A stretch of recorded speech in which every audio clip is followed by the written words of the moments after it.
Crimes against public interest. The articles covered under this particular title is from Article 161 to 189 of the Revised Penal Code. Article 161. Counterfeiting, great sale of government of Philippine Islands, forging signature or stamp of chief executive, punishable acts. Number 1. Forging, great sale of government of Philippines. When we say forging, it means copying and great sale o yung tinatawag natin na logo. Ang mga crimes na nasa ilalim ng crimes against public order ay mga crimes na misrepresentation, deceit, and falsity. In other words, panlilinlang. Number 2. Forging signature of president. And 3. Forging stamp of president. Article 163. Making of importing and uttering false coins elements. Number 1. Presence of false counterfeited coins. Number 2. Act of offender or imported uttered such coins. Number 3. Uttering in connivance with counterfeiters, importers. Connivance is sabwatan. Gumagawa ng coins na hindi tunay. Important notes. Number 1. Coin. False counterfeited. Forged not authorized by government as legal tender regardless of its intrinsic value. Kapag ang gobyerno ay mag-release ng pera, may mga serial number yan. Tinatawag natin na controlled number. Number 2. Counterfeiting. Imitation of legal tender genuine coin. Legal. Pira na legal na ginagamit. Uttering. To pass counterfeited coins. Ginagamit sa pagbili. Article 166. Forging treasury of banknotes on other documents payable to bearer, importing and uttering such false or forged notes and documents. Punishable acts. Number 1. Forging, falsification of treasury, banknotes, other documents payable to bearer. Number 2. Importation of the same. And 3. Uttering the same in connivance with forgers or importers. Important notes. Forging. Giving to the treasury banknotes any instrument payable to bearer to order appearance of true and genuine document. Forging. Making it appear that is true and genuine. Number 2. Falsification. Erasing, substituting, counterfeiting, altering by any names, figures, letters, words, signs contained therein. 3. Importation. Bring into Philippines. Pagdala galing sa labas, dalhin sa loob na Pilipinas. Authoring. Number 4. Offering obligations, notes knowing them to be false, forged, whether such offer is accepted not with representation by words, actions that they are genuine and with intent be defraud. Number 5. What may be forged, falsified? A. Treasury bank notes. B. Certificates. And C. Other obligations and securities payable to bearer. Article 169. How forgery is committed. Ways of committing. Number 1. By giving to treasury bank note any instrument payable to bearer to order appearance of true and genuine document. And 2.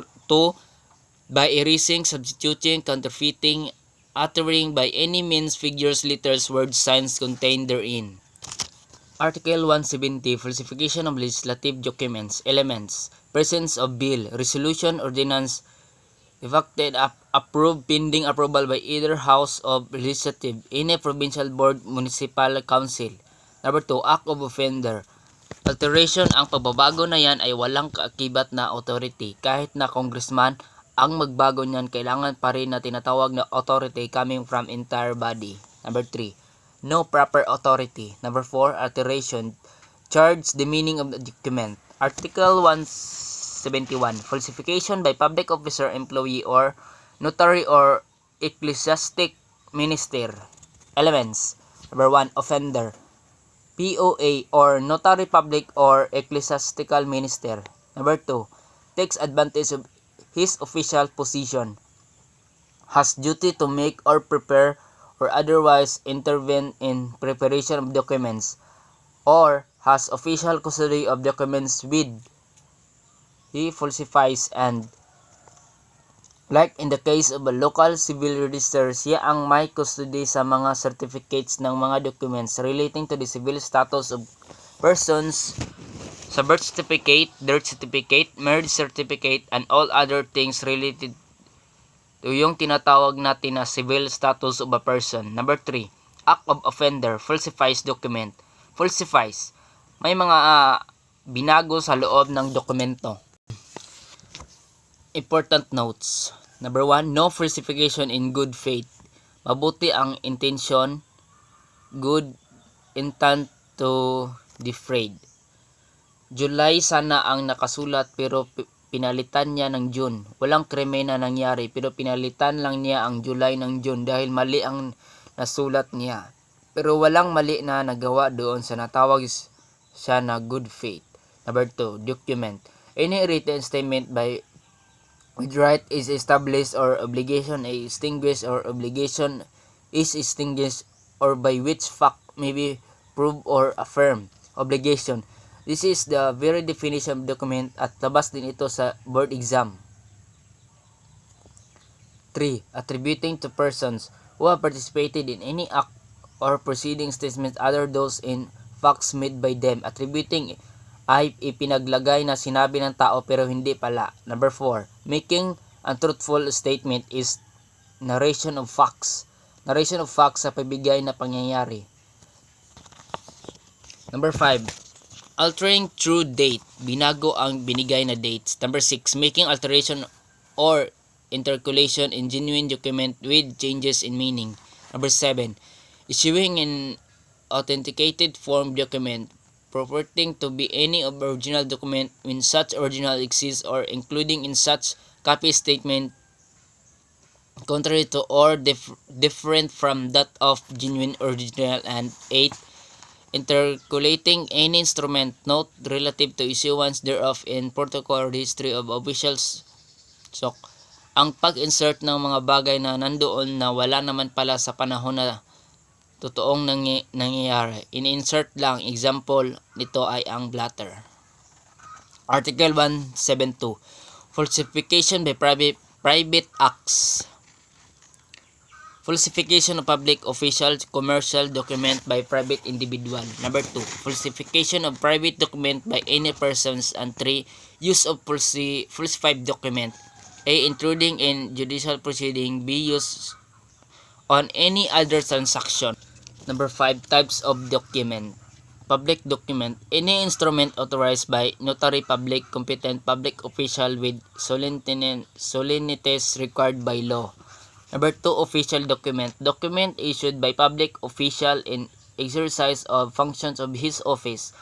Ang official document para din public document. For example, search warrant or warrant of arrest na nakapangalan talaga or named by the judge in the particular court. Number 3, commercial document. Document defined and regulated by a code of commerce, any other commercial law, and ito yung mga document under code of commercial. Number 4, private document. Deed instrument executed by private person without intervention of notary public, other person legally authorized by with document. Some disposition agreement is proof evidence set forth. Article 177. Usurpation of authority. Ang ibig sabihin ng usurpation ay pag sinungaling ng authority, wala siyang kapangyarihan pero nag-acting siya as authority. Number 1. Usurpation of authority by knowingly misrepresenting oneself to be officer, agent, or representative of government, whether local, national, or foreign. Ito ay karaniwang ginagawa ng mga taong dating nagtatrabaho sa ahensya o gobyerno. Dati ay LTO siya, na discharge siya o nag-retired siya. Number 2. Usurpation of social functions by performing any act pertaining to a person in authority or public official of government under pretense of official position and without authority. Article 178. Using fictitious names and concealing true name. Punishable acts. Number 1. Using fictitious name. Element.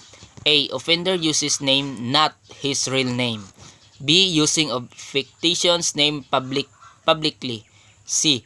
Purpose of offender. Ito conceal crime. Ito evade execution of judgment to cause damage to public interest. Number 2.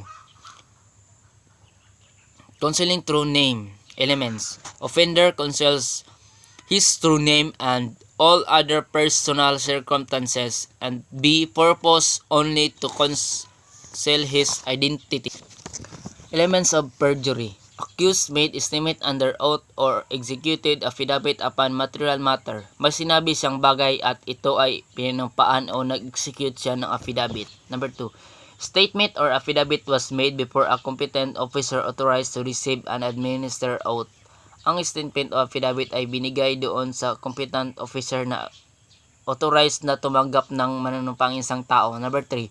Statement or affidavit accused made willful and deliberate assertion of falsehood and doon sa affidavit or statement willful meaning to say sinadya sinabi niyang nag-assert siya, nagsasabi siya na yun ay totoo pero yun pala ay falsehood.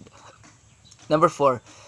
Sworn statement or affidavit containing falsity is required by law. Yung statement na yan ay pinaka-required ng batas pero yun pala ay tinatawag na falsehood or falsity. Other crimes against public interest. Number 1.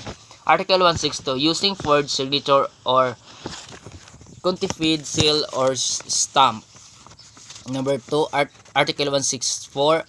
Mutilation of coins, importation and utterance of multitude coins. Number 3. Article 165. Setting of false or mutilated coin without convenience. Number 4. Article 167. Counterfeiting, importing, and altering instruments not payable to bearer. Number 5. Article 165. Illegal possession and use of false treasury or bank notes and other instrument of credit. Number 6. Article 173. Falsification of wireless cable, telegraph, and telephone messages and use of said falsified messages. Number 7. Article 174. False medical certificates, false certificates of merits or service, etc. Number 8. Article 175. Using false certificate. Number 9. Article 176. Manufacturing and possession of instrument or implement falsification. Number 10. Article 187. False testimony favorable to the defendants. Number 11. Article 182. False testimony in civil cases. Number 12. Article 184. Offering false testimony and evidence. Number 13. Article 185. Machinations in public actions. Number 14. Article 186. Monopolies and combinations and restraint of trade. Number 15. Article 187. Monopolies and disposition of falsity mark articles, merchandise made of gold, silver, or other precious metals or their alloys. Article 188. Subsisting and alternating trademark, trade names, or service marks. Number 7. Article 189. Unfair competition, fraudulent registration of trademark, trade name, or service mark, fraudulent designation of origin, and false description. Article 179. Illegal use of uniforms or insignia. Offender, make use of insignia, uniform, or dress. Insignia, ito yung mga rank, simbolo sa particular na public position. Insignia, uniform, dress pertains to office not held by offender or to class or persons of which he is not member. Hindi siya membro o hindi siya part ng public office or gumamit siya noon pero di siya member o gumamit siya ng insignia, uniform, or dress pero di siya membro. Number 3. Insignia, uniform, or dress is used publicly and improperly. Pag ginamit siya sa private, walang problema. Pero pag ginamit siya sa public and improperly, ang mga tao ay malinlang na siya ay membro ng isang public office. Article 180. False testimony against a defendant. Number 1. Criminal proceeding. Number 2. Offender testify falsity under oath against defendant therein. Number 3. Offender who gives false testimony knows that it is false. Dapat niya ang kanyang sinasabi ay mali o hindi totoo. Defendant against whom false testimony is given is either acquitted or convicted in final judgment. Article 183. False testimony in other cases and perjury and solemn affirmation. Two ways of committing perjury. Number 1, by falsely testifying under oath, and 2, by making false affidavit. Perjury, ito yung pag-execute ng affidavit or ang pagbigay ng testimonya na pinanunumpaan pero hindi pala totoo.